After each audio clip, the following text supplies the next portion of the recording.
Hello everyone, welcome to back my channel. I hope everyone is having a wonderful day. Before starting the video, please go ahead and hit the subscribe button and give this video a thumbs up. As the effects of their recent marital crisis continue, Adam and Sarah Barlow will both experience difficulties on Coronation Street the following week. And other news, Toya gets caught in the crossfire as Spider's past catches up with him, and Audie starts a rumor with his new crush.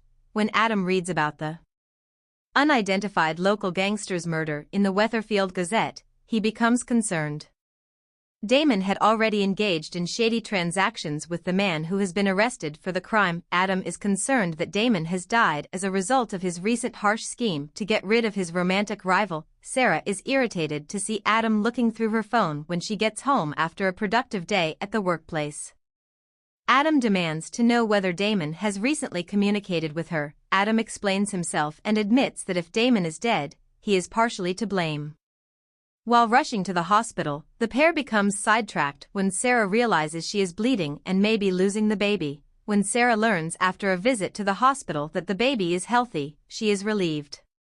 When Adam tells Daniel what happened, Daniel makes the suggestion that Sarah might decide against having the abortion if it turns out that Damon is the baby's father. As Adam makes his way to court for work, these words are on his thoughts.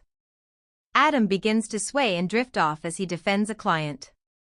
Dee Dee worries that Adam is suffering a panic attack when he finally leaves the courtroom. Adam tells Daniel that he has planned drinks at the Rovers to tell the Platts and the Barlows about Sarah's pregnancy. When Sarah tells Adam that it's too early in her pregnancy to be sharing the news, Adam is brought to a complete halt. Adam has to clarify his huge news by saying that he won a significant court battle as the two families assemble. The unimpressive news leaves all of the visitors unimpressed, but when Daniel unexpectedly arrives late and adamantly suggests a toast to the infant, it appears as though the secret is out. Evelyn's departure leaves the corner shop short-handed, so Amy begins working there. Because of her shifts, Amy gets to know Audie better, who shows his admiration for her choice to volunteer as a counselor.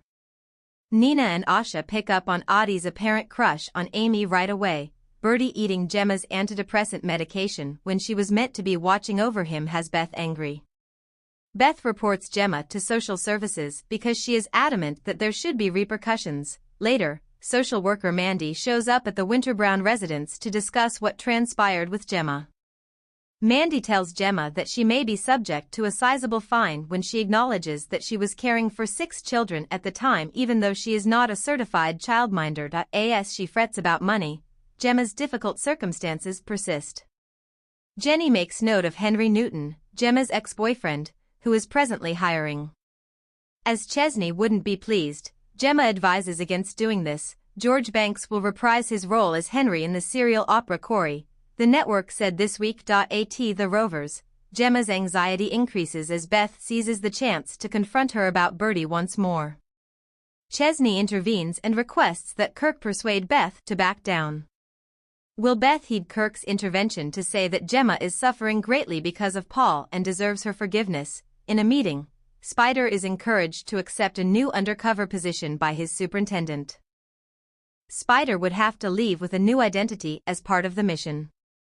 His boss urges him to think about it because he is currently in danger from Griff, who is still vengeful after helping to bring down the far-right group. Spider's bank statements, which show that he has a lot more savings than he has shown to Toya, leave her perplexed. In digging for more information, she discovers that Spider is still contacting his ex and looking for properties close to her on his laptop. When questioned, Spider claims he has just been in contact with his ex to expedite their divorce.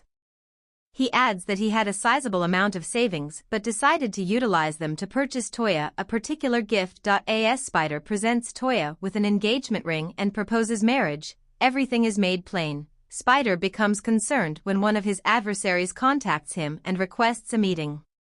He informs his police colleagues, who are keeping a close eye on him as he waits to meet the unidentified villain in the Freshos parking lot.